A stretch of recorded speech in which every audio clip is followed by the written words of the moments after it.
Today, I want to look at how the global economy will collapse.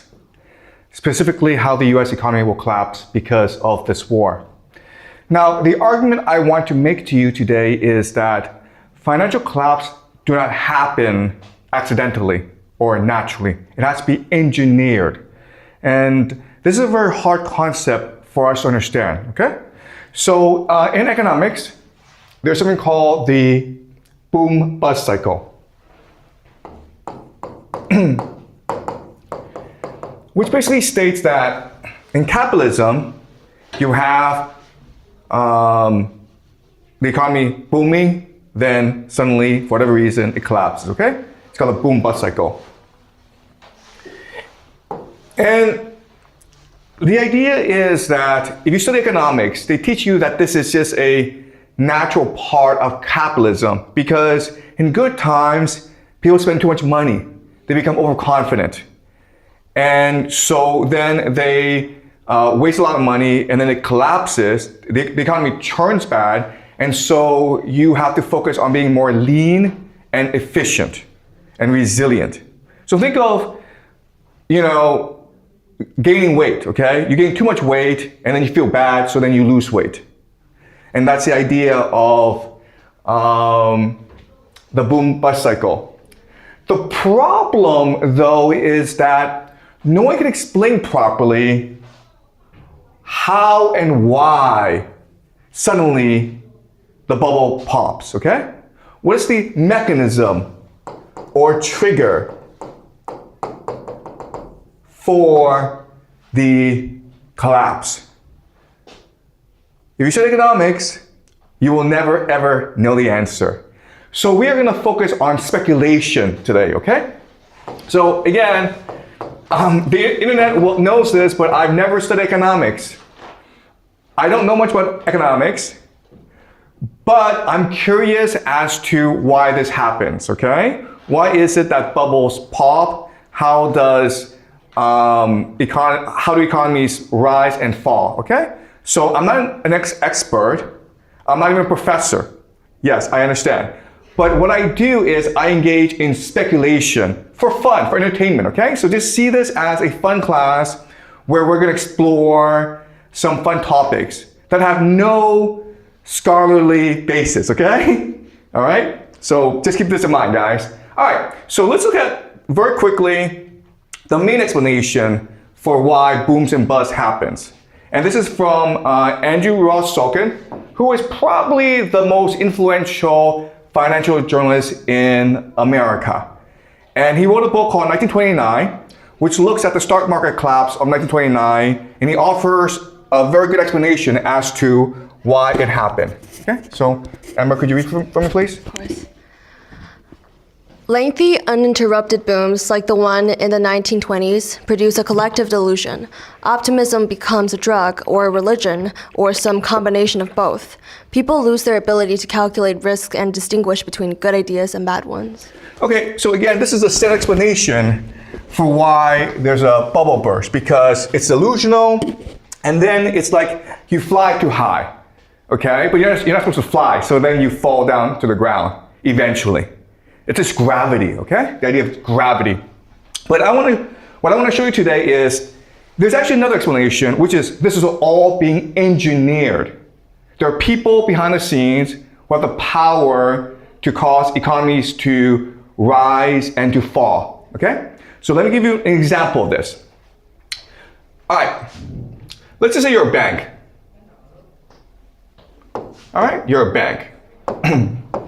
And your job is to take those money, save it, and then use it properly in order to promote the economy, okay? So let's just say we put $1 million into the bank, okay? And what does the bank do with it? The bank then lends it out to entrepreneurs, right? So maybe I want to start a restaurant, and so I borrow $1 million from the bank, okay? Question, how much money is in the bank now? It's be zero, right? Okay, that's just math, guys. Look, if I take in $1 million and I lend it out $1 million, I should have zero, because that's just basic math. But that's not the answer. The actual answer is $2 million. And what you need to understand is that each bank has the ability to print its own money. And the bank is a mechanism for liquidity in the economy, okay? And this is a great illusion. This is the delusion, okay? Behind the economy, where money is just an idea, it's a concept, it's a collective hallucination. All right? Now, but the problem is there are thousands, tens of thousands of banks everywhere. So how do they know how to coordinate together? Okay? And this is something else you need to understand about the system. There's actually something called a signaling mechanism.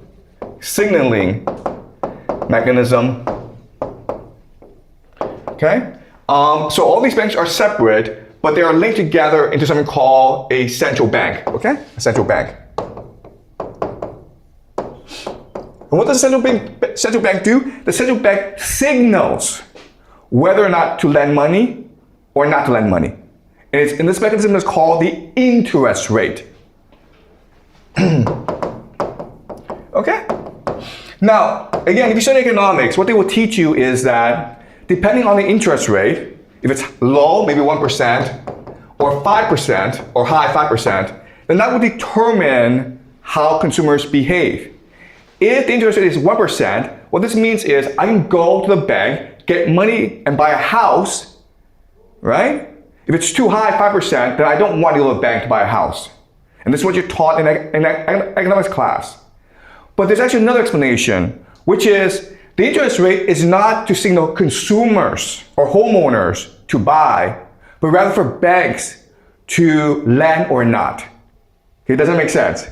Because the banks, what they can do is, depending on the interest rate, they know that, okay, my job is to release more liquidity into the system, release more money into the system, and therefore I will make it easier to take out a loan, okay?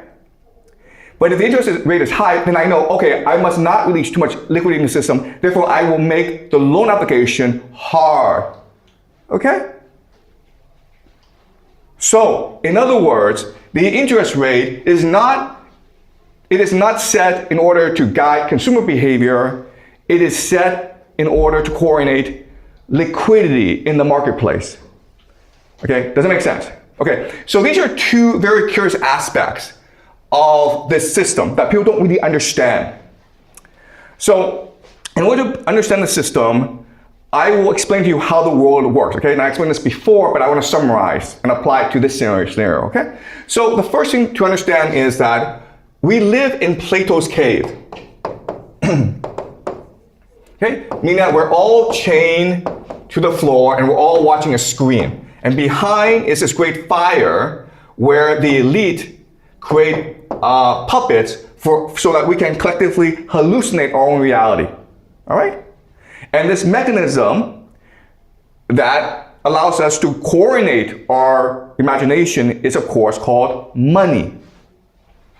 Right? So think of money as God, right? And so what money is doing is it's focusing our minds in a certain way that creates our reality.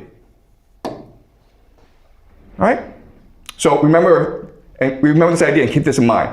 Okay, so because of this